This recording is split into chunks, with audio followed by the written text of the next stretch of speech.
All right, say no more. Nine Spiral, let's cook. Fair use YouTube. This is allowed for purposes of criticism, news reporting, teaching and parody, which doesn't infringe upon my copyright under Title 17 USC Section 107. Let's cook. All right, Nine Spiral, let's cook. Let's cook, man. We're digging on Tecumseh, right? And now I think Tecumseh was Elijah, right? But I'm entitled, you know what I'm saying, to my opinion.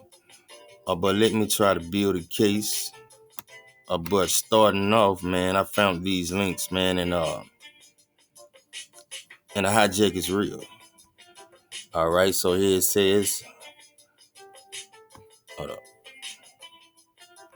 All right, a significant event in the second century, Shalaki, a Greek astronomer, Ptolemy, theorized that shooting stars were evidence of the who?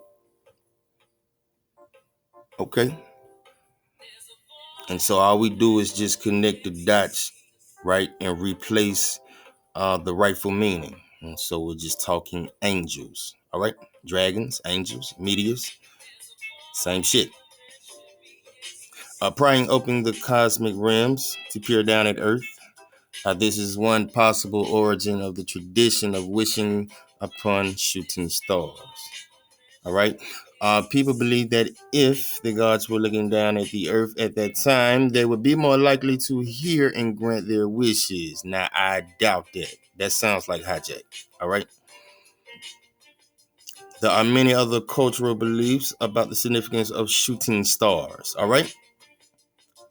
So you see where we're going. We keep trying to tell you, and we're going to keep saying it. All right. The proof is in the pudding. We've done the research, including that they represent what?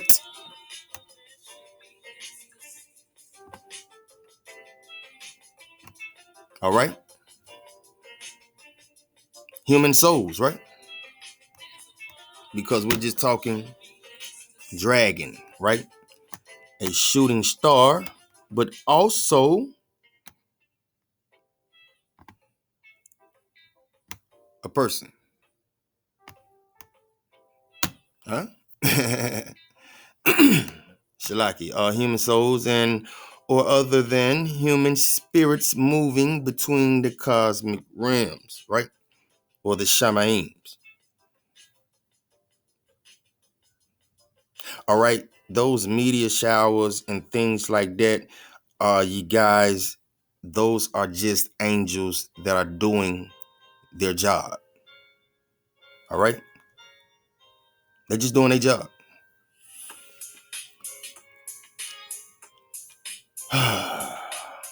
There are also beliefs that shooting stars are decidedly bad omens. All right. We got that earlier, akin to tears falling through the sky. And while there is no universal agreed upon meaning of a shooting star, all right, but we know the truth. Now, the Most High is revealing the truth, and we're telling you dragons got a bad rap. All right? There are no demons in Torah, only evil spirits whom the Most High reduced. All right? The fallen angels, he reduced them to evil spirits in the book of Enoch. All right? We got to get out this fear factor shit, right?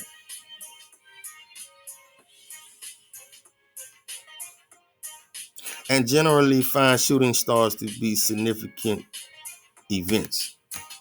All right. But more importantly, right, including that they represent human souls and or other than human spirits moving between the cosmic realms or Shamaim. All right. Let's rock. Let's rock. We cooking. I found another one. And this information ain't hard to dig up, man. I mean, some people just sit in their ways. You know what I'm saying? Like, I cannot convince New Testament Israelite that JC or Yahweh Shai is fake. You see what I'm saying? I can't do that. But there's room enough for everybody on this YouTube, all right?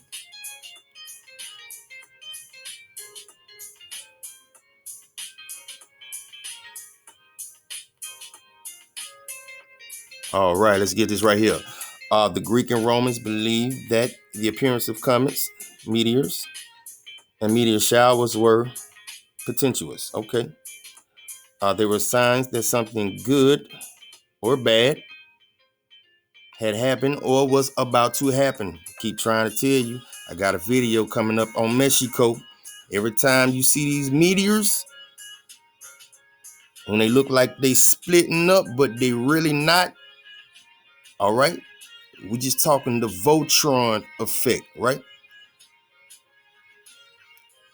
What do you think they get it from? What do you think they got Dragon Ball Z from, huh? The arrival of a comet herald the birth of what? Great figure. And some people have even argued that the star in the sky. Okay, you got the hijack. All right. JC is never late. All right. They done beat it in your brains, right?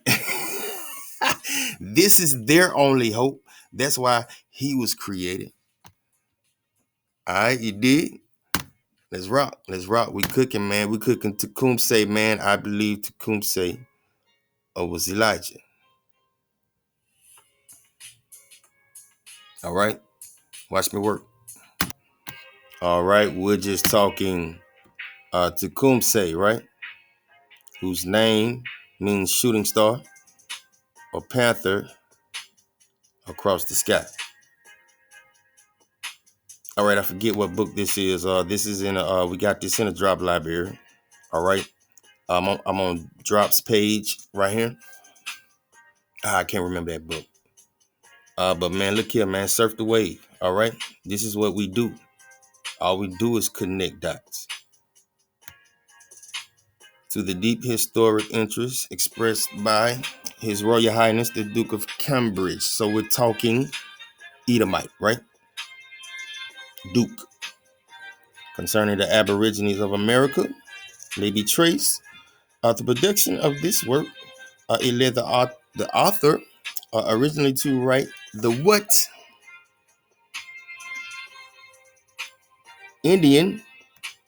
Israel, Indian tragedy of Tecumseh. All right. Allow me to build my case now.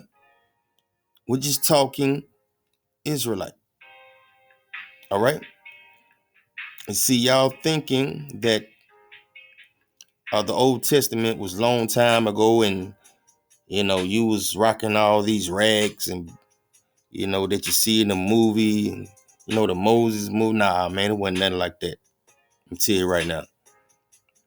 We talking priest king status. This was a prester. All right. They come and go. Behold, I will send you Elijah the prophet.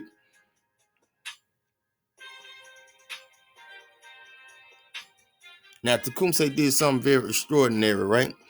In scripture, right? We get that. In Malachi, he shall turn the hearts of the fathers to the children, the hearts of the children to the fathers. Okay. Let's say that it read something like that, right? Because we know that ain't how it read. Okay. Because we talking, it went through what? About 3, 4, 5 different languages.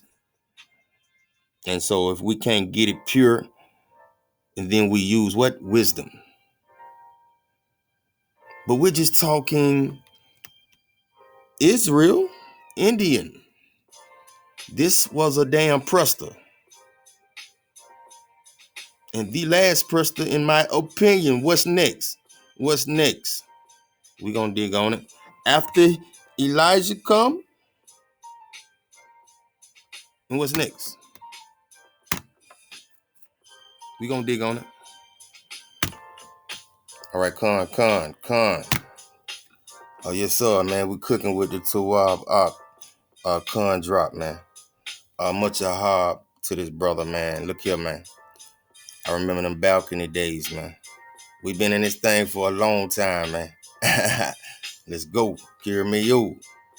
All right, and we're cooking up Tecumseh. All right, so let's get the drop. I'll get to him, Con. Talk to him. This is a newspaper clipping of the Jackie Anthony, August 10th, 1939. It's a play. This is newspapers.com. Mm-hmm. These are records of who? Tecumseh, the king of the woods. Chief Tecumseh, perhaps the most extraordinary American Indian who ever lived. Okay. Now, come on, people. We're just talking priest-king status, right? The most extraordinary Indian who ever lived. And I'm screaming, is it Elijah? All right? But let me build my case. Let's rock. Ain't this Black History Month, man? Are we talking the copperish coloring? The copperish color, it's huh? Copperish coloring. Con? The copper colored nuggets, right? So why are we talking Tecumseh? You know, we are talking Tecumseh. Let's go. Uh-huh. You see, it was something special about this cat right here. From what I read, he's right here. He had bright hazel eyes. And also, I think Drop mentioned it here, but to save time, because I got a lot of stuff, I think I remember reading myself that when he got angry, his eyes would glow like little balls of fire. And it's real shit. Now, you're going to hear some, priest king status type stuff, right? Surrounding Tecumseh, right? And his brother, the prophet. Okay. And might I remind you that we're dealing with a bloodline. And we're just talking Israelite blood. All right, Con. Let's rock. We on the investigation. All right. We're cooking up Tecumseh with the Tawab Con drop. Let's rock. Martyrs. Lamb. Sacrificial animal in the Bible. See. A sheep without blemish, right? Without blemish. We're just talking Mashiach. The highest character of the Messiah. There it is right there. High character. Listen, man. We've been trying to tell y'all, man. Now, I remember when Hiram Mark, because Kun dropped his referencing Hiram Mark. And shout out to Hiram Mark back in the days, man. I remember when Hiram Mark stumbled upon this, right? And what we found out is that they're hiding your priest kings. All right? They're hiding your Mashiachs. And there were many of them. Many of them. If you know Torah, right? Then you know there were many, right? But we're digging on Tecumseh. That's right.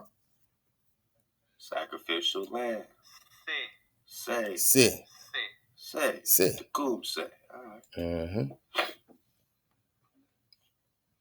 So here again, lofty character of the Messiah, have given him a place on the very highest plane among patriots and martyrs.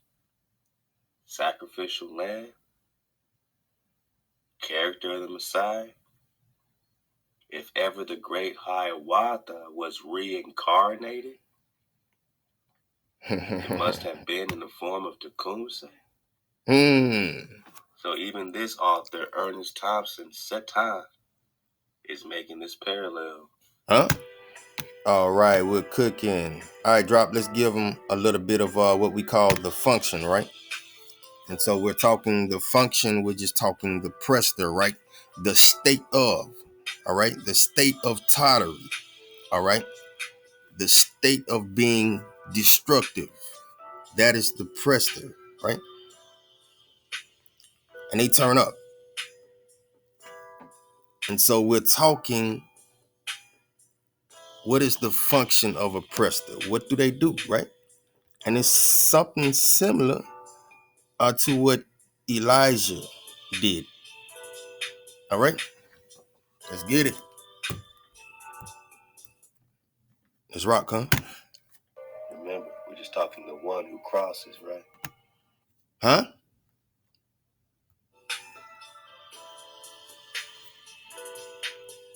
We're just talking the one who crosses, right?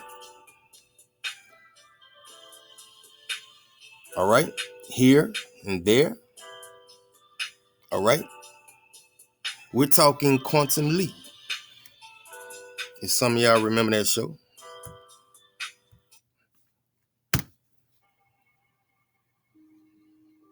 Tecumseh means resurrection, and in Algonquin, the word Tecum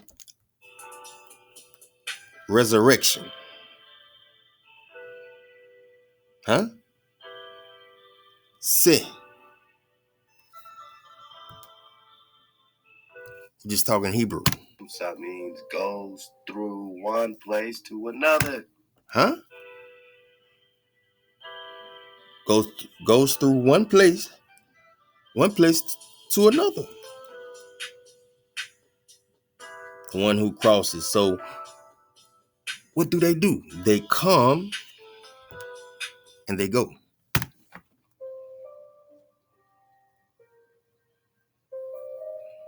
We're just talking the Black Panther, right? I mean, we're just talking Waka, right? Or I was reminded of the Indian chief Tecumseh, Tecumseh, and wondered about the meaning of his name. A Google search brought up the Wikipedia entry, which says his name means shooting star. Uh-oh. We're talking comet, Prester, wait a minute, or Panther, huh? Waka. This is the Black Panther, man. All right. And so you see where they get it from, right? Dragon Ball Z, all that. That's nothing but the function, man. The Prester.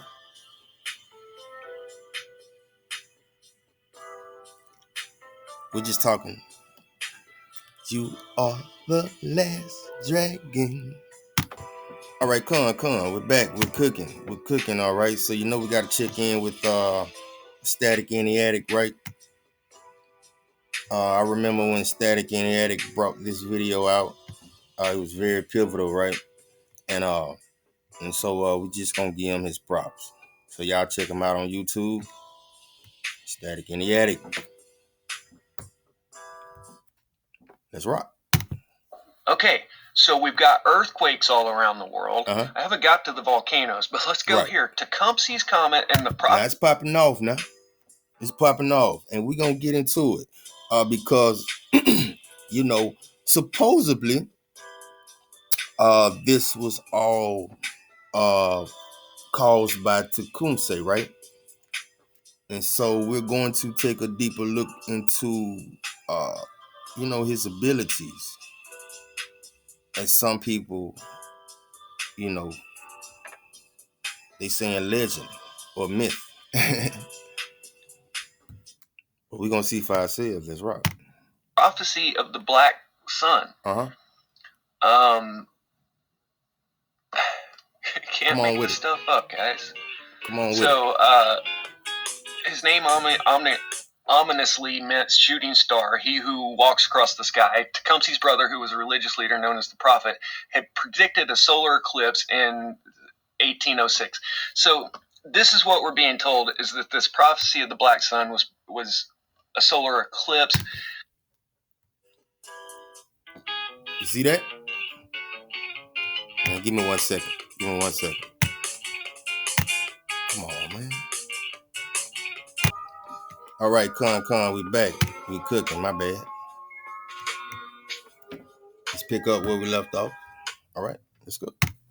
But the weird thing about this comet was the orbital period. Okay. Let me keep going here.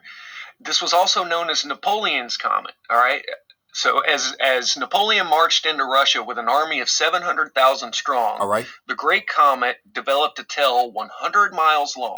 100 miles long. All right? And we're just talking a shooting meteor, right? Or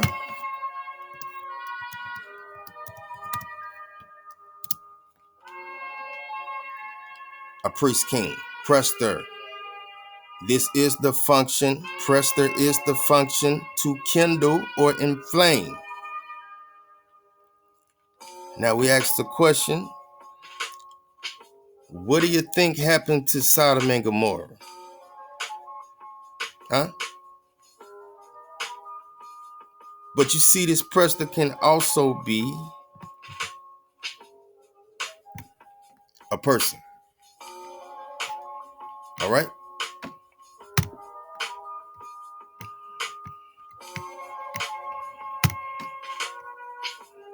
Saw this junk, man. Come on now.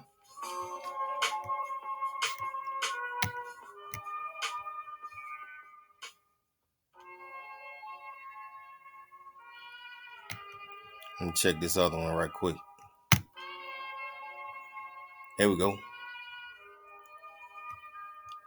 There are many other cultural beliefs that are about the significance of shooting stars. Now we're just talking dragons, angels, all right? Malakim, including that they represent human souls and or other than human spirits moving between the cosmic realms. All right.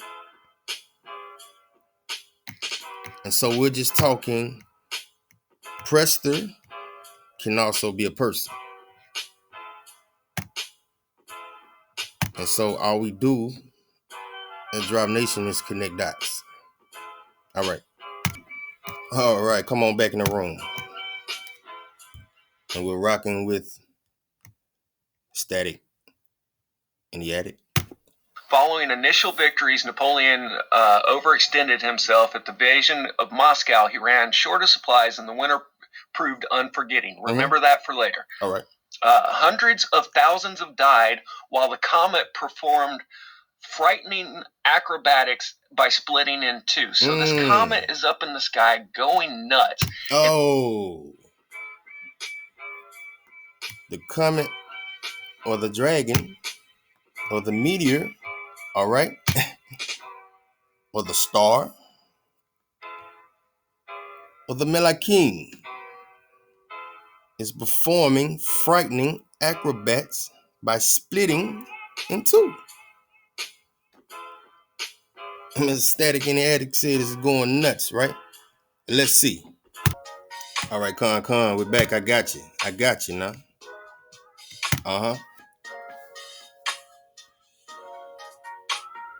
Because you know, Nine Spiral is all about the visuals, right? Let's rock. In Sunderland, a beachgoer catches this on camera. Mm-hmm. Here, two bright orbs loop across the sky and seem to divide. Wow. It looks kind of like fireworks at first, but then watch. The split orbs proceed to conduct similar coordinated maneuvers just like the Warminster video. Performing frightening acrobats. Hold on. Go back, man. Go back.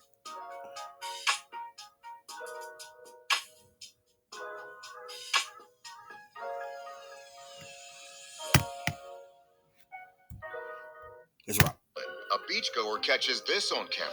Uh-huh. Here, two bright orbs loop across the sky and seem to divide. We're just talking to Melakim, y'all. That's the Prester. Like fireworks at first, but that is the Prester. The split orbs proceed to conduct it's a similar switch. Coordinated maneuvers Turn on, turn like off. The Warminster video. All right, I missed it. Sitting here running my mouth. It came right across the top of the screen.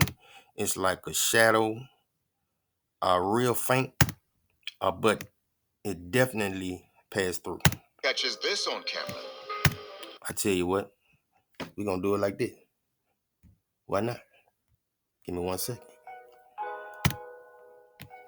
And why me crank that soldier boy? Why did? Nah, I'm wrong thing, my bad.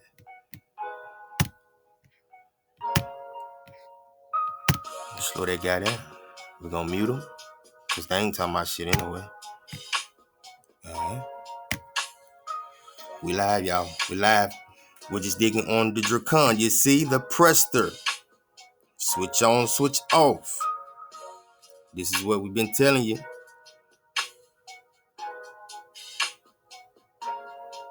The dragon is the vessel in which the soul is contained. Wow. Performing frightening acrobatics, huh? Okay. That is the Prester. All right. Word to drop. Word to Kiramio. And Quetzalcoatl, who was also Joshua, right? Hoashua was often seen soaring through the sky, creating a rainbow. Bam! Y'all saw him? Whoa.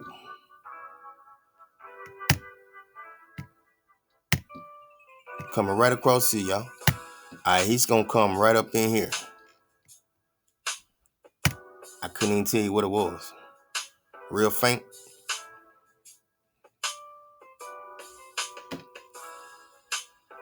Very strange. Y'all saw him? I can't move him. Ah.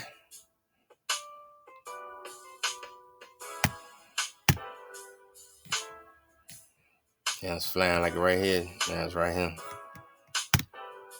All right. I'm just running through, and we're going to keep it moving. I wasn't expecting that one. Y'all know how it is. I mean, when you're surfing a wave, man, and you're digging on a drop, the information, we all about the information, and we correlate it with scripture. We take the books that they have locked up in these libraries. Look at that. Yo, what the fuck? Yo, what was that, man?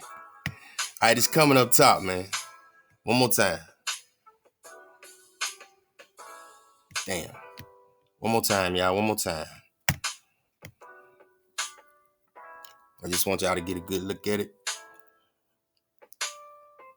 But, you know, you see these dragons performing frightening acrobatics. Look at that. Wow.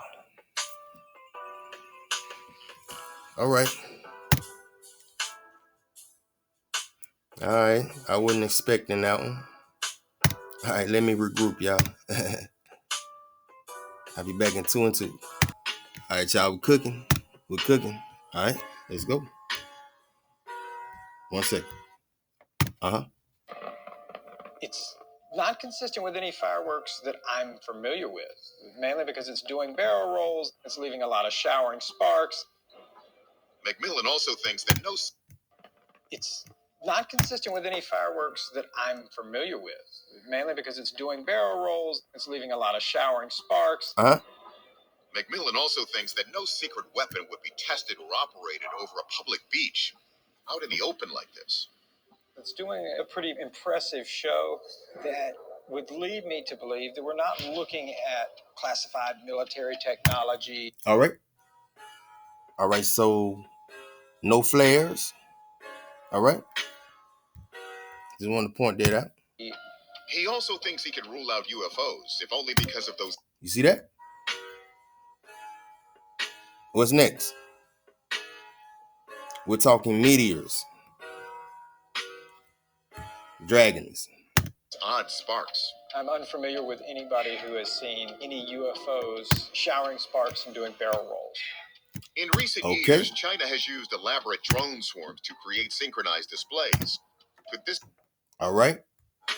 All right, so you heard him, right? It is what it is. It is what it is. No doubt. And you're rocking with 9 Spiral at Cook.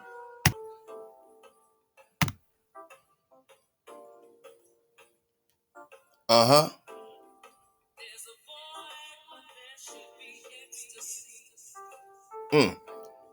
All right, let's cook. All right, let's just do some simple comparisons. And man, and look here, man. This is just my theory, man. That's all. Let's rock.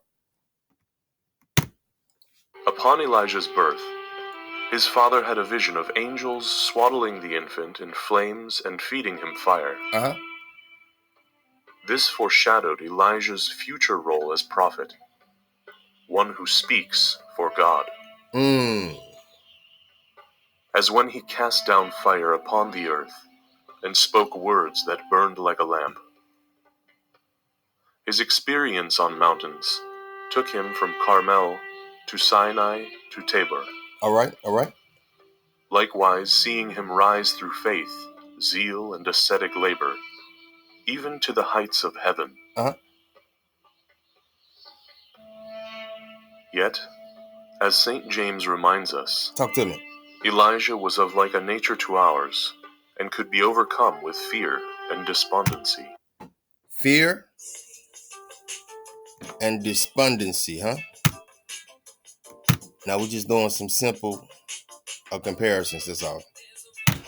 All right, you're rocking with 9 Spiral. I say, let's cook. Tecumseh and his brothers were among those who escaped the sword of Clark, but they could not forget the distress of their kindred. Tecumseh was too young to take part in this battle. Although he spent much time in fighting sham battles, it was not until 6 years later that he had an opportunity to fight in a real one. In 1786, he and his elder brother went out with a band of warriors to check or drive back Captain Logan, who was advancing toward Mad River. In an encounter near Dayton, the boy was forced for the first time to face a cavalry charge. He had never imagined anything so terrifying. He saw those great rushing horses, the cruel flash of steel. He forgot his hatred of the white man, his dreams of glory. His only thought was to save his life. He threw down his gun and ran. As soon as he recovered from his fright, he felt very much ashamed of his cowardly conduct. See that? And we're just talking overcoming fear and despondency. He was eager for another opportunity to test his courage. Come on. Fortunately for him, he did not have to wait long. Tecumseh was with a party of Indians who attacked some flatboats on the Ohio River. The boats were taken, and all the men in charge of them were killed except one, who was made a prisoner. Okay. This was an important occasion in the life of Tecumseh. He acted with such daring and bravery that the old warriors of the party were astonished. From that night, the Shawnees spoke of Tecumseh as a brave. Okay. Besides winning the good opinion of others, he regained his self-respect and conquered fear. See that? Hey, look here, man. Hey, hit or miss. Y'all let me know. All right, let's cook. All right. So fear and despondency, huh? All right, what else we got? Even as he could offer effective prayer that worked wonders. Effective prayer that worked wonders, huh? Hey, look here, man. We're just talking Prester. All right? All right, we're just talking about offering up effective prayer. Let's see. In the years that followed, Tecumseh began training to become the warrior his father had wanted him to be. His eldest brother, Cheeseekau, took full responsibility for his younger brother's growth, obeying his dying father's last wish. Tecumseh was taught how to hunt, how to fight, and how to live as a Shawnee warrior should. When he entered adolescence, Cheeseekau blackened Tecumseh's face and sent him alone into the woods to find his guardian spirit. Tecumseh fasted and meditated, and his spirit came to him in a vision. He never revealed to anyone what form his ethereal guardian took. Huh? Hey, look here.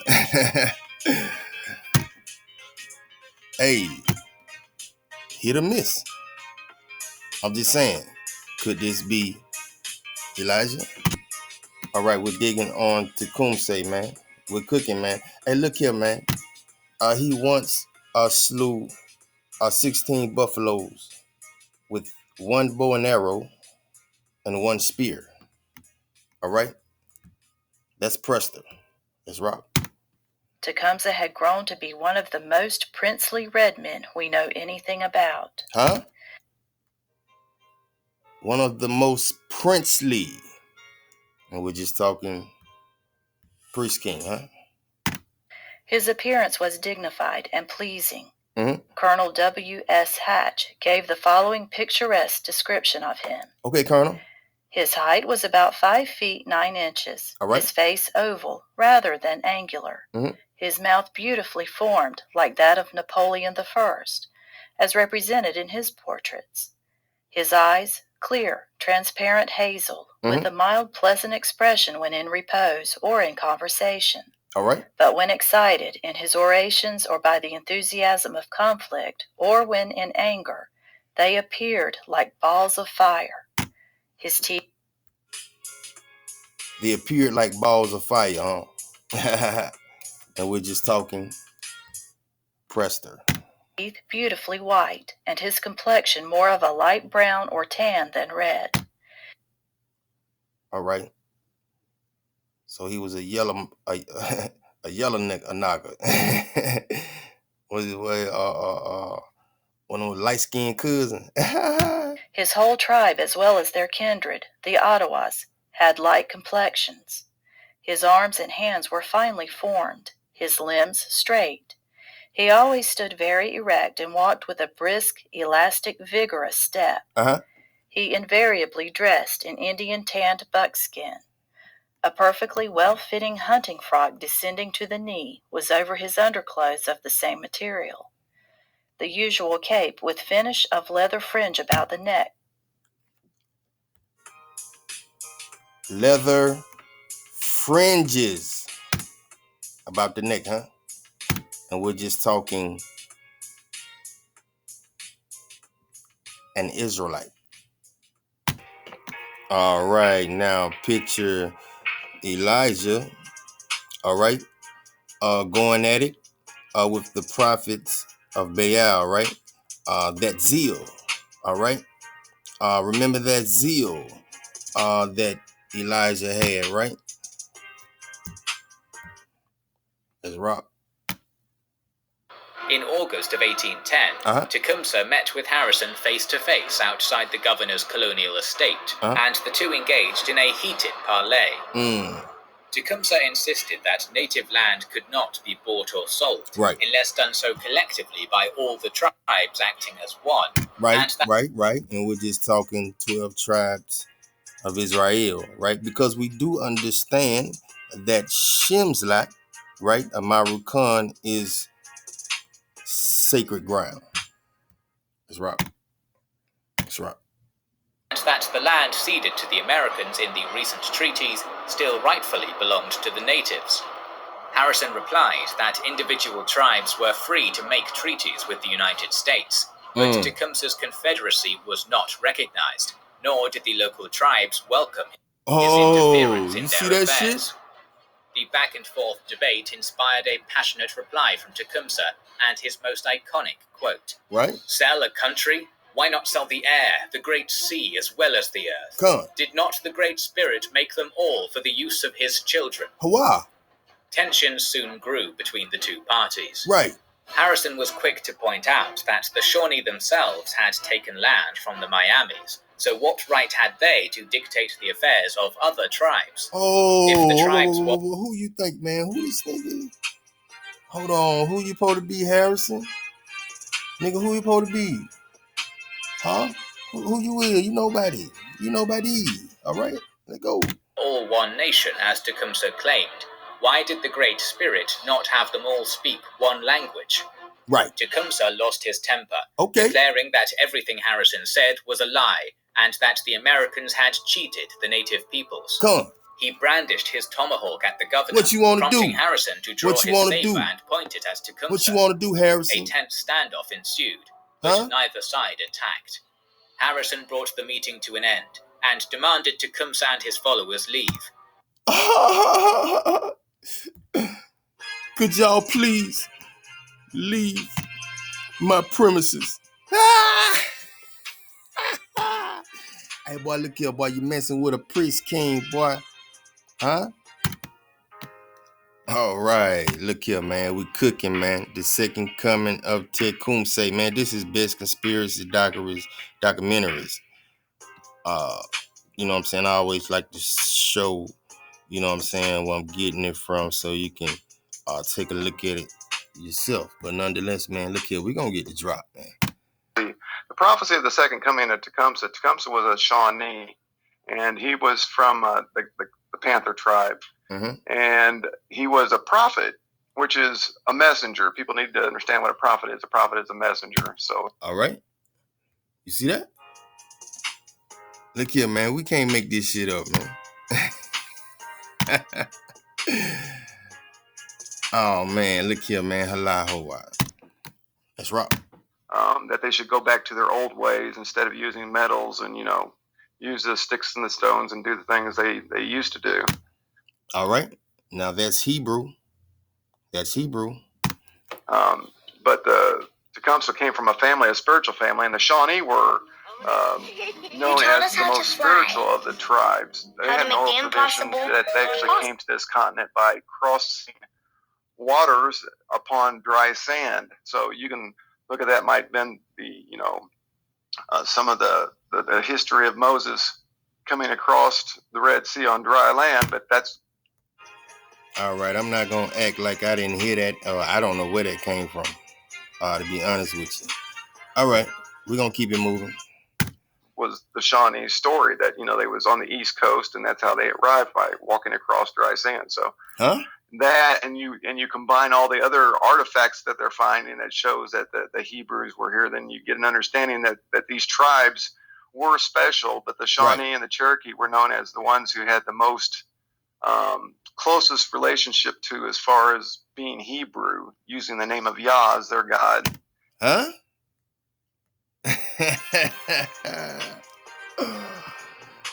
Yo, look here, man. We just connecting dots, man. And you're cooking with the 9. We're digging on Tecumseh. All right, let's go. And we're just digging on another war chief and Preston, Mr. Dragon Canoe. All right. His alternate names were said to be Tecumseh, Savage Napoleon, and Dragon, so called by his what? Enemies. All right.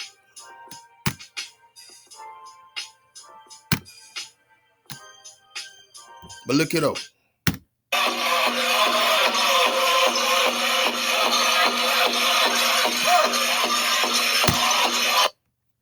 All right. And we're just talking Hawaii. You see that? We're just talking Hawaii.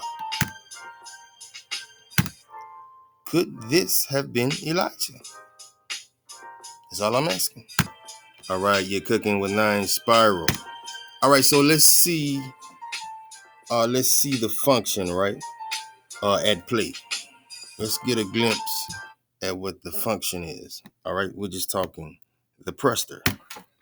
But Tecumseh was the only person in history that we know of that not only foretold an earthquake, he declared one. All right. He said he was going to go to a certain city at a certain time and stomp his foot, and the earthquake would bring from there all the way to the East Coast majorly, to where it would be a sign for all the tribes to unite together and understand that what he was saying was true. And it was too late. Okay? Okay. And so look up the earthquakes of 1811. Ooh. Okay, we're just talking the Madrid earthquakes of 1811.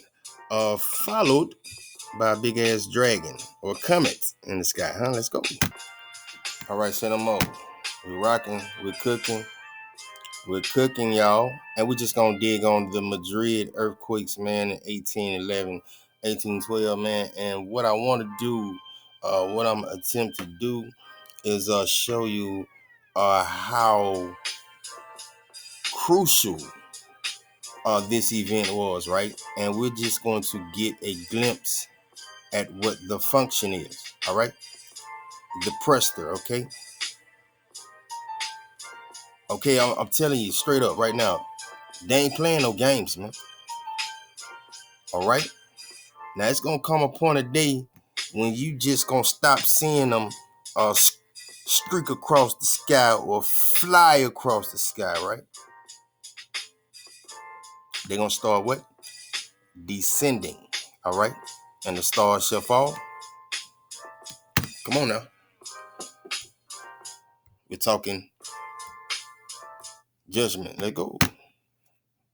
Anyway, well, number one, violent shocks, being awakened by noise, etc., the ground shaking, so what you might expect from an earthquake. Number two, awful noise. Number three, loud, distant thunder, hoarse and vibrating. 4, complete saturation of the atmosphere by sulfurous vapor, causing... Woo!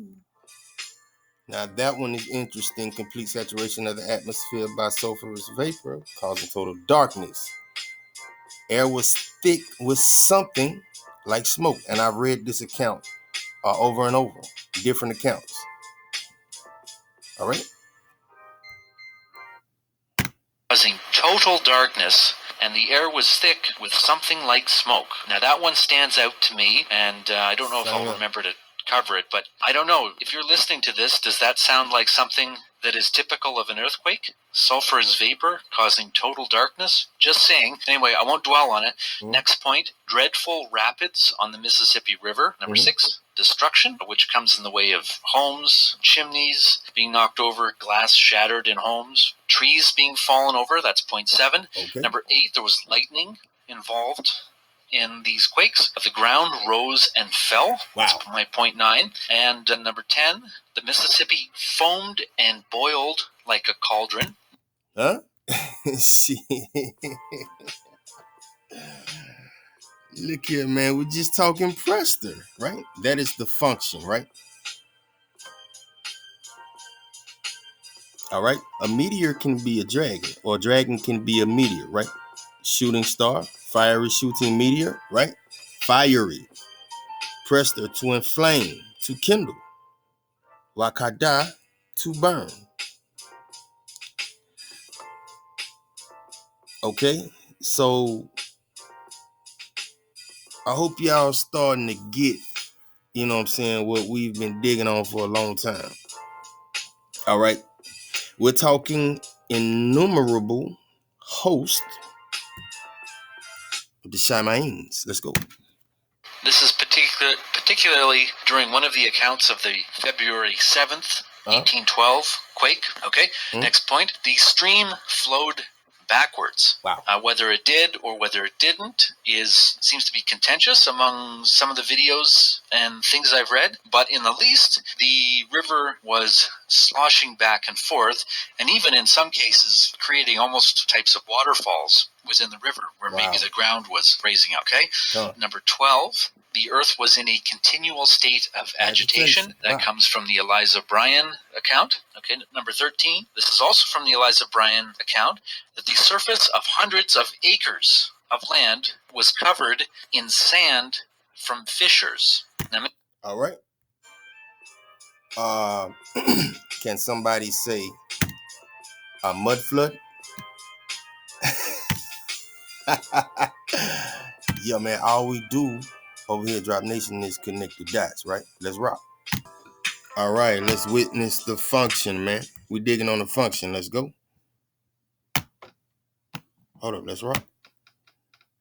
I said let's rock. It seems like the men in Bradbury's crew are very wimpy and frightened and terrified, so Bradbury gives them some alcoholic drinks, some spirits. On December 17th, there's more shocks. Then they travel down the river to a log house. So they come across a settlement of families of frightened people, and they're praying. And I guess Bradbury maybe goes in their house. I don't know. He says there's a Bible open on their table. And I just want to say this so I can come back later to it so I don't forget.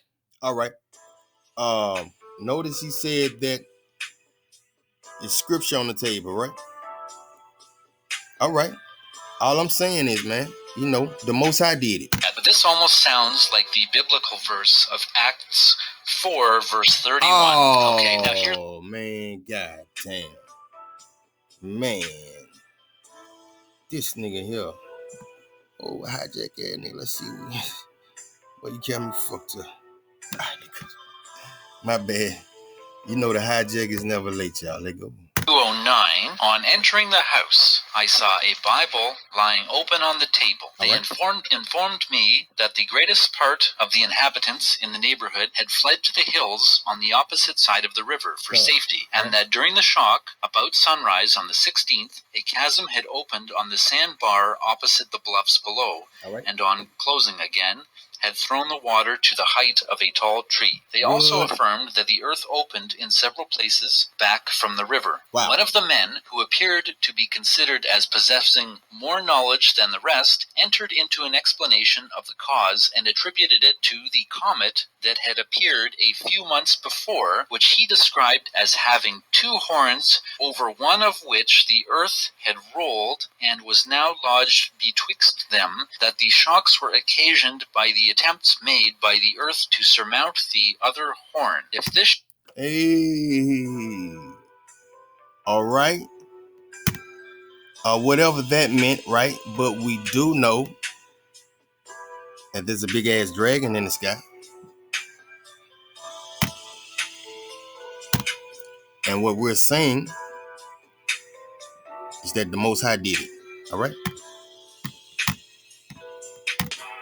All right. I'm not going to hold you too much longer, man, but we still cooking, man. We just want to get the full effects of what the function is about, right? And we're just talking none other than the Prester. All right? The rock.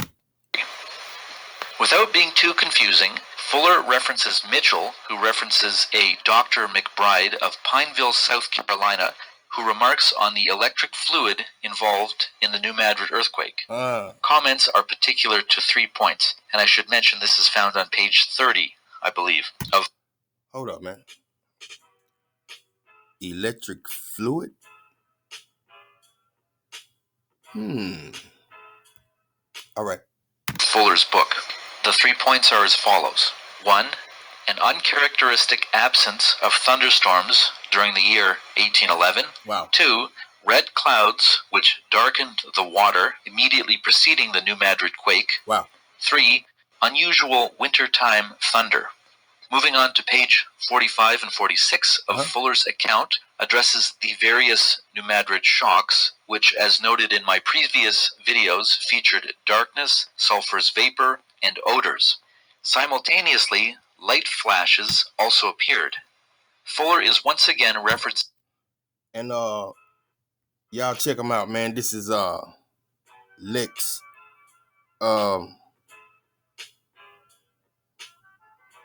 Mercatoria. Lex Mercatoria. I do believe he's on YouTube, so y'all check him out. Mr. Lex, man, we just cooking, man. Allow me to cook with you, man, and uncover the truth, because that's all we want. All right, let's rock. Referencing the Samuel Latham Mitchell account from 1815. And once again, I'm just going to read the quote as it's difficult to summarize. All right. Light flashes and glows. The phenomena of what may be termed light flashes and glows seem so improbable that they would be dismissed from consideration but for the considerable number of localities from which they were reported. Dillard, in speaking of the shocks, not especially the first one, says, "There issued no burning flames, but flashes such as would result from an explosion of gas or from passing of electricity from cloud to cloud." Sure. Lewis F. Lynn, United States Senator, in a letter to the chairman of the Committee on Commerce, says, "The shock was accompanied ever by anon by flashes of electricity, rendering the darkness doubly terrible." Wow. Another evidently somewhat excited observer near New Madrid thought he saw many sparks of fire emitted from the earth. At St. Louis, gleams of flashes of light were frequently visible around the horizon in different directions, generally ascending from the earth. Okay. In Livingston County, according to Mr. Riddick, the atmosphere previous to the shock of February 8 was remarkably luminous, objects being visible for considerable distance, although there was no moon. Objects being visible from considerable distances, although there were no moon. Damn. Where was the fucking moon? Man, we're talking Presta, man. Man, that's Hoashua type shit. Come on now, let's go. On this occasion, the brightness was general and did not proceed from any point or spot in the heavens. It was broad and expanded, reaching from the zenith on every side toward the horizon. Wow. It exhibited no flashes nor coruscations, but as long as it lasted, was a diffused illumination of the atmosphere on all sides. Damn. At Bardstown, there are reported to have been frequent lights during the commotions. At Knoxville, Tennessee, at the end of the first shock, 2 flashes of light at intervals of about a minute, very much like... Hold up. You mean to tell me this is Knoxville, Tennessee? Oh, can somebody say a mud flood? Or old world structures? Huh? All right now, they're rock. Like distant lightning were observed. All right. Farther cast, in North Carolina, there were reported 3 large extraordinary fires in the air. One appeared... 3 large extraordinary fires in the air. In the air. All right. Appeared in the easterly direction, one in the north and one in the south. The continuance was several hours, their size as large as a house on fire. Whoa. 3 fiery lights in the air, and it was as large as a house on fire. Okay. Just making sure. Motion of the blaze was quite visible, but no sparks appeared. At Savannah, Georgia, the first shock is said to have been preceded by a flash of light. Wow. And just my own thoughts, but keep in mind that lightning in December is rare, which is... Woo! Lightning in December is rare. Oh no, y'all. We just talking Presta. All right. To kindle or inflame. We're just talking a meteor, right? We're just talking the etymology of dragon. To see clearly, right? I see, to see, huh? Or you got that what? That Presta.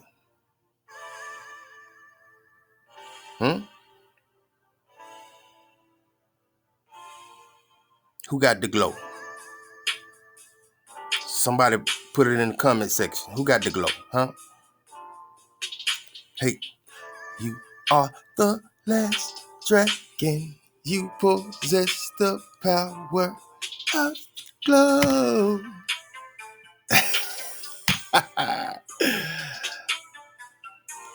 Oh, man. Yes, sir. Come on, thing. All right. See, some of y'all still think this is a game, and you're going to continue being non-believers. Man, we're just talking dragons and Shamaim, Seraphim, huh? Now, who got the glow? Who burning, huh? To kindle or inflame. Why? Ka. Da. To burn. All right, y'all. We made it. We made it. And that's a wrap, man. And so, is Tecumseh Elijah? Hey, who knows? Only time will tell. Hey, Power in me and you can't have it. I rock with the greatest. Them gods you worship secondary in status. See, by law we regulate the vibration, keep them at bay. Be unheardable, can't worry my nerve. They see the king in me. Can I be forever embedded? No weapon form. We got angels that spit fire, wreak havoc, call mass destruction. Don't say we didn't warn you. Your demise has been written. Y'all in trouble with creator of everything in existence. Let's go. There's a void where there should be ecstasy.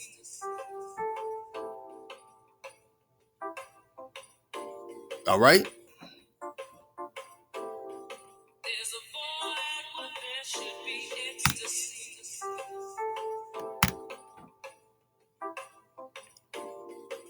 Allah, Hawa.